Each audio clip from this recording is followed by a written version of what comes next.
नमस्कार दोस्तों, आज हम बात करेंगे Maruti Suzuki Victoris got it all new SUV power tailgate height adjustment, जो कि अगर ज्यादा ऊपर है तो हमारे पार्किंग रूफ से टकराकर टेल गेट डैमेज हो जाता है या फिर हमें नुकसान पहुंचाता है। तो इस वीडियो में हम देखेंगे कि विक्टोरिस टॉप वेरिएंट के पावर टेल गेट की हाइट को एडजस्टमेंट कैसे करें अपने अनुसार। तो आप वीडियो में बने रहिए। चलिए स्टार्ट करते हैं। पहले हम अपने पावर टेल गेट को ओपन करते हैं, उसके बाद हाइट को अपने हिसाब से एडजस्ट करके जो ये स्विच है इसे दबाकर रखते हैं।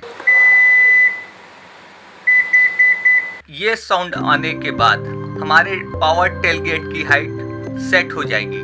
अब जब भी आप अपने Victoris SUV top variant power tailgate को ओपन करेंगे तो उतनी ही हाइट में ओपन होगा जितने में आपने सेट किया था।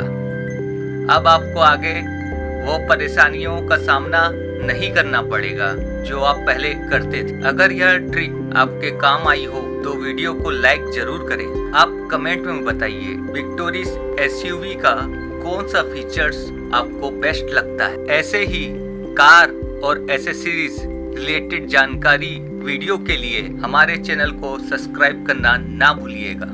फिर मिलते हैं अगले वीडियो में नई जानकारी के साथ। धन्यवाद।